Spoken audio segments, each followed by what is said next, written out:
Imagine stepping into a world where the unexpected becomes the norm, where each turn of events is more surprising than the last. Welcome to Kenya, a land of stunning landscapes and vibrant culture, but also a place where the headlines tell a different story. From airport tax shocks to presidential getaways, from controversial oil heists to the costly game of obtaining a national ID, Kenya's current affairs are as diverse as they are intriguing. In today's video, let's find out the truths behind these headlines. Is Kenya this much corrupted for real? The airport shakedown, KRA's taxing surprise at JKIA.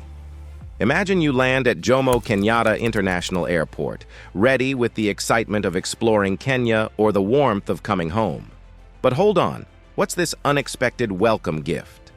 The Kenya Revenue Authority, KRA, is ready to surprise you with a hefty tax on your personal belongings worth over 75,000 Kenyan shilling, about USD 500.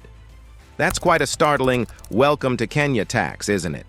Initially, KRA's USD 500 threshold was way below the global norm of USD 10,000, sparking public outrage. Government spokesperson Isaac Mwara admitted this low bar was hurting Kenya's tourism and didn't match East African standards. To address the backlash, KRA plans to revise the 75,000 Kenyan shilling limit to a more tax-friendly value and boost Kenya's image as a welcoming destination. Good news, they've exempted used personal items from this tax. But here's the twist. The airport experience turned into a nightmare for many. Tourists and Kenyans returning home faced unexpected demands for cash, long queues, and a feeling of being exploited.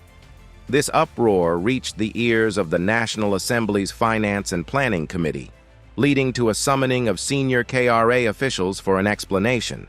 While KRA's move to align with international standards is commendable, the initial rollout of this tax policy stirred major concerns. It's a delicate dance between collecting revenue and keeping Kenya appealing to tourists. The KRA's quick response to review and adjust the policy shows a willingness to listen and adapt. However, repairing Kenya's image as a hospitable destination might take more than just policy changes. KRA's tax move at the airport stirred up a real hornet's nest. It's a classic case of finding the sweet spot between filling the country's piggy bank and keeping Kenya's doors wide open and welcoming for everyone. Hey, quick pause. Hope you're finding this as eye-opening as I am. If you are, why not show some love? Give us a like, and if you haven't already, subscribe to stay updated with more stories like this. Presidential getaways versus bottom-up economics. President William Ruto, the man who promised to lift up small traders and the struggling hustlers of Kenya, is now jet-setting on expensive international trips.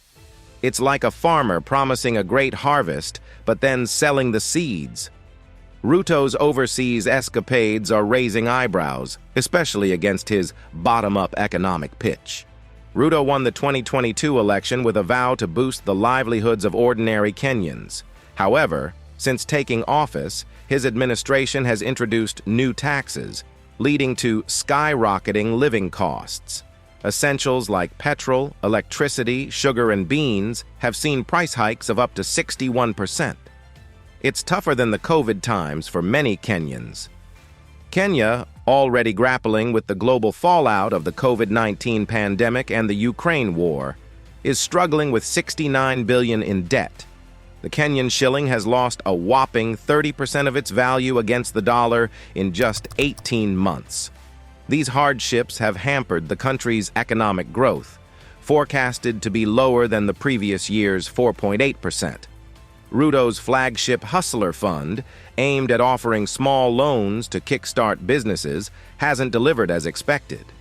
Adding insult to injury, the doubling of VAT on fuel has further eroded people's purchasing power.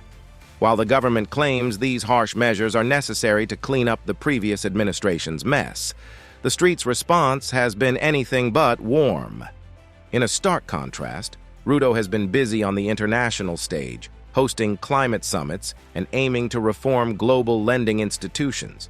This has led to accusations of conflicting priorities, seeking international acclaim while his own country grapples with economic hardships. Many Kenyans, reportedly cutting down to one meal a day, are calling for actions that truly reflect their pressing needs. This situation paints a picture of a leader whose actions seem at odds with his promises. The contrast between luxurious travels and the economic strain back home is stark, leaving many Kenyans questioning the sincerity of the bottom-up approach and feeling a sense of betrayal. The Great Oil Heist: Government versus Businesswoman. A Kenyan businesswoman named Anne Njoroge is entangled in a whopping 17 billion Kenyan shilling saga over a consignment of oil or diesel.